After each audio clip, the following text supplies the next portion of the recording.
నమస్తే. నేను మీ కుప్ప పద్మిని. ఇన్నాళ్ళు మీ సపోర్ట్‌ని నాకందిస్తూ, మీ ప్రేమని నాకందిస్తున్న ప్రతి ఒక్కరికి కృతజ్ఞతలు. ఇప్పుడు చూడబోతున్న ఈ వీడియో కూడా ఖచ్చితంగా మీకు ఉపయోగపడుతుంది. లైక్, షేర్ అండ్ సబ్స్క్రైబ్ చేసి మీ ఇష్టాన్ని, అలాగే మీ సపోర్ట్‌ని నాకందించండి. అలాగే ఈ వీడియో పట్ల మీ అభిప్రాయాన్ని కామెంట్ సెక్షన్‌లో కామెంట్ చేసి నాకు తెలియజేయండి. నమస్తే. నమస్తే. Welcome to our channel. నేను పద్మిని. ప్రస్తుతం మనతో పాటు ప్రముఖ ఆధ్యాత్మికవేత్త, జ్యోతిష పండితులు, అమ్మవారి సేవకులు, దత్త గణపతి ఉపాసకులు మురళీధర శర్మ గారు మనతో పాటు ఉన్నారు. మాట్లాడదాం. మురళి గారు నమస్తే. మహాదేవ్. మురళి గారు బోర్డ్ మీద ఏదో 2 జాతకాలు అబ్బాయి, అమ్మాయి. ఓకే. 2 జాతకాలున్నాయి. చెప్తారా ఏంటిది? రీసెంట్‌గా నిన్న, మొన్న ఒక జాతకం చూడడం జరిగింది. వారు ఏమిటి అంటే, ఈ అమ్మాయి నా దగ్గరికి రావడం జరిగింది. వాళ్ళ పేర్లు గాని, ఏరియా గాని ఎందుకు అవసరం లేదు. పేర్లక్కర్లేదు. హ్మ్. హ్మ్. అయితే ఈ అమ్మాయి ఒక అబ్బాయిని ఇష్టపడడం జరుగుతున్నది. ఈ జరిగేటువంటి సందర్భంలో అమ్మాయి అబ్బాయిని ఇష్టపడుతుందా? అమ్మాయి అబ్బాయిని ఇష్టపడుతుంది. అమ్మాయి పెద్దమ్మాయా ఆ! అబ్బాయి కంటే? అవును. అయితే ఇక్కడ రైట్. ఇదే పరిస్థితిలో హ్మ్. మరి నేను ఇంట్లో చెబితే ఒప్పుకుంటారా? లేదా? అనేటువంటి విషయం కావచ్చును. హ్మ్. లేదా నా జాతకంలో లవ్ మ్యారేజ్ ఉందా లేదా అనేటువంటి విషయం కావచ్చును. లేదా పెద్దవాళ్ళు ఒప్పుకున్న తర్వాత నాకు పెద్దవాళ్ళ సమక్షంలో వివాహం జరుగుతుందా అనేటువంటి క్వశ్చన్ కావచ్చును. నిజంగానే వివాహం జరిగింది. హ్మ్. మరి సంతానం బాగుందా? సంతానాధిపతి గాని. లేదా మా ఇద్దరికి అంటే ఇప్పుడు నేను ఒకటే చెప్తున్నాను ప్రతి వీడియోలో కూడా. ఏదో గణాలు కలిసింది, ఏదో వర్గులు కలిసింది చేసేయండి అనేటువంటి విధం కాకుండా తప్పకుండా ఓ రూపాయి ఖర్చయితే ఖర్చయ్యింది కావచ్చును. ఎన్నో లక్షలు పెట్టి వివాహం జరిపించే అటువంటి దాంట్లో మాకిచ్చే అటువంటి ఫీజు పెద్ద లెక్క కాదు. హ్మ్. ఇది మాత్రం నేను అక్షర సత్యం ఇది. కనుక అక్కరాని ఖర్చులు ఎన్నో ఉంటాయి. ఒక వివాహం జరిగేటువంటి సందర్భంలో కనుక మీ పిల్లవాడైనా, మీ అమ్మాయి అయినా కలిసిమెలిసి ఆనందంగా ఉంటే మంచి ఫలితం ఉంటుంది. ఇప్పటికీ నా కండ్ల ముందు నేను అంటే గత ఈ ఒక 9, 10 ఏళ్ల నుండి వాస్తవానికి కూడా చాలామంది కూడా అంటే ఓకే. గణాలు బాగున్నాయా? పేర్ల మీద కలిసిందా? లేదా ఆ పేరు చేంజ్ జేసుకోవాలా? ఇదే సతమతం అయ్యేటువంటి సందర్భాలే మొత్తము కూడా. హ్మ్. ఎందుకంటే ఒక జాతకం మీరు జన్మించినటువంటి స్థానంలో ఏర్పడినటువంటి లగ్నం ఏదైతే ఉందో దీన్ని ఎవరు మార్చలేరు. దశలుంటవి. ఆ దశల ఆధారంగా చేసుకునేటువంటి పరిస్థితులు. ఇక్కడ ఈ యొక్క అమ్మాయిది లగ్నం వచ్చేసి తుల అయింది. ఆ అబ్బాయి లగ్నం మేష లగ్నమయింది. నేను ఒకటే అడిగా. అబ్బాయికి అధికమైనటువంటి కోపము ఉండేటువంటి పరిస్థితి ఉండాలి. అంటే జస్ట్ నా అనలైజేషన్ ప్రకారంగా నేను చెప్తున్నా. వారు అడిగిందేమిటి? వివాహం జరిగితే ఎట్లుంటుంది అని. అక్కడి నుండి మనం చూసేటువంటి పరిస్థితి ఏంది? నేను జస్ట్ షార్ట్‌కట్‌లో చెప్తాను క్షుణ్ణంగా కాకుండా. హ్మ్. అబ్బాయికి అధికమైనటువంటి కోపము, తొందరలో ఒక మాట జారడం కావచ్చును. లేదా మాటకు సంబంధించినటువంటి ఇబ్బంది ఏదైనా ఉండాలి. లేదా ఎక్కువగా కూడా ఏదో మాటలతోనే భయపెట్టాలి అనేటువంటి విధంగా ఉండేటువంటి స్వభావం ఉండాలి అనేటువంటి విధంగా అడగడం జరిగింది. ఇక రెండోది ఇతనికి అన్నయ్య ఉన్నాడా? లేదా అక్కయ్య ఉందా? అనేటువంటి సందర్భంలో తప్పకుండా కూడా వీరికి ఒక అక్క ఉంది అని చెప్పడం జరిగింది అతను. మరి ఆ యొక్క అక్క ఏవైనా లవ్ రిలేటెడ్‌లో గాని, మేనరికం గాని వివాహం జరిగిందా అని అడగడం జరిగింది. అవును గురువుగారు. వారు లవ్ మ్యారేజ్ చేసుకున్నారు. వారు యూఎస్‌లో సెట్ అయ్యారు అని చెప్పింది. సరే ఓకే. అటు పిమ్మట మీకు కానీ, మీ అమ్మగారికి కానీ రీసెంట్‌గా అంటే అక్కడ దశను నేను నిర్ధారంగా చేసుకొని అడగడం జరిగింది. ఆ అబ్బాయికి సంబంధించి స్థానచలనం గాని, ప్రదేశ మార్పులు గాని, ఏమైనా ల్యాండ్ రిలేటెడ్ ఇష్యూస్ గాని, కేసులు గాని, ఏమైనా కోర్టు కేసుల దాకా వెళ్ళడం గాని, లేదా వీరి అమ్మగారికి ఏవైనా సర్జరీస్ లాంటివి ఏమైనా జరిగిన దాఖలాలున్నాయా? రీసెంట్‌గా హెల్త్ సంబంధిత ఇబ్బందులైతే నడుస్తూ ఉన్నవి. అంటే నిజమే గురువుగారు. నేను కూడా బండి మీద నుంచి అడ్డం పడడం జరిగింది. అతను ఐ మీన్ కాలు ఫ్రాక్చర్ అయ్యింది. విన్నారా? 2022లో అని చెప్పడం జరిగింది. ఇదంతా రీసెంట్‌గానే. ఇట్లా అనలైజ్ చేసుకుంటా వస్తే ఈ అబ్బాయి మరి మీకు ఓకే. ఈ అబ్బాయి విషయంలో ఇట్లా అయింది. చెప్తారు వాళ్ళ వీడియో చివర్లో. ఇక అమ్మాయి జాతకానికి వచ్చేసరికి అమ్మాయిది వచ్చేసి తుల. ఎట్ ద సేమ్ టైం అబ్బాయికి ఇక్కడ 2లో సూర్యుడు నీచబడి ఉన్నాడు. నీచబడడం అంటే పవర్ తక్కువ ఉంటుంది అక్కడ.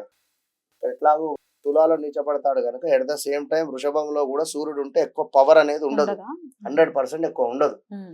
ఇదే అధికమైనటువంటి కోపము, నా మాట సాగాలి అని గాని ఇట్లా ఉంటుంది.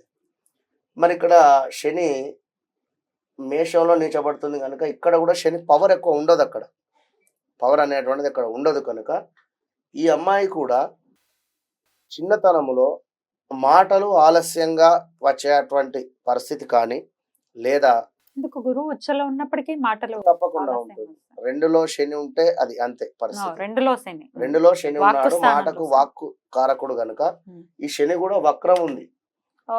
నేను మర్చిపోయాను, ఈ శని కూడా వక్రం ఉంది కనుక ఖచ్చితంగా మాటకు సంబంధించిన ఇబ్బందులు ఉన్నాయి. ఇప్పుడు కొందరు అంటూ ఉంటారు వక్ర చూపండి, వక్రగతిలోకి వెళ్తే మళ్ళీ వక్రము, ఉచ్చబొందు. వక్ర చూపు ఉండదు. వక్రం అంటే కాస్త బ్యాక్ సైడ్ ఉంటుంది. తుల లే- మరి ఉచ్చబొందుతారు కదా, తులలో లేదు, ఒకవేళ లేదు. వెళ్తే. ఆల్రెడీ ఇక్కడ శని ఉన్నటువంటి డిగ్రీస్ బట్టి ఉంటుంది. మళ్ళీ ఇక అది ఉమ్.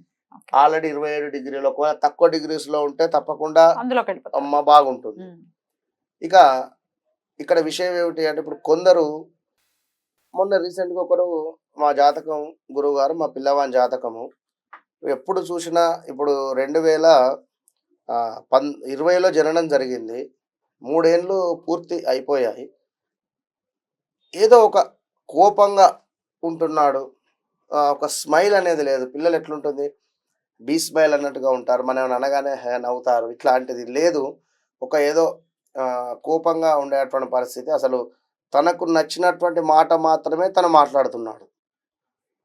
మనం ఏదైనా అనుమని చెప్పినా లేదా మాట్లాడమని చెప్పినా కూడా ఏది మాట్లాడటం లేదు. 2021 అనుకుంటా సారి. అయితే అంటే స్పీచ్ థెరపీ అయితే తీసుకొని వెళ్తున్నారు అంటే వారికి చెప్పే అమ్మ ఇంకా 2వ దశ స్టార్ట్ కాలేదు. 2లో కొన్ని గ్రహాల మూలకంగా ఈ విధంగా ఉంది. 2024 ఎండింగ్ కల్లా 25 ఏప్రిల్ వరకు తప్పకుండా చేంజెస్ వస్తుంది అనేటువంటి విషయం చెప్పడం జరిగింది.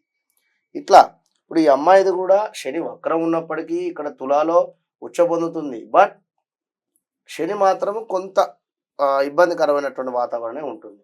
ఇక 3లో రాహు ఉండడం చేత చెప్పిన మాట వినేటువంటి పరిస్థితి చాలా తక్కువ ఉంటుంది.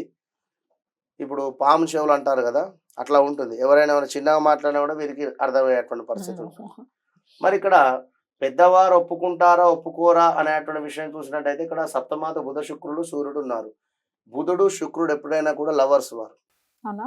బుధ శుక్రులు 3వ స్థానంలో కానీ, పంచమాత కానీ లేదా 9వ స్థానంలో కానీ ఇట్లా కొన్ని స్థానాలలో ఉంటే ఖచ్చితంగా వారికి మేనరికం వివాహము లేదా లవ్ మ్యారేజ్ జరిగేటువంటి ఛాన్సెస్ ఎక్కువగా కూడా ఉంటాయి. ఎప్పుడైతే బుధ శుక్రులు వారితో శనిగ్రహం కానీ, సూర్యుడు కానీ, కుజుడు కానీ కలిసి ఉన్నట్టయితే బ్రేకప్స్ జరిగే ఛాన్సెస్ ఉంటవి. భార్యాభర్తలలో కూడా విపరీతమైనటువంటి గొడవలు ఏర్పడేటువంటి పరిస్థితి ఉంటుంది. అయితే ఇక్కడ సూర్యుడు ఉన్నాడు కనుక సూర్యుడు పెద్ద గ్రహం.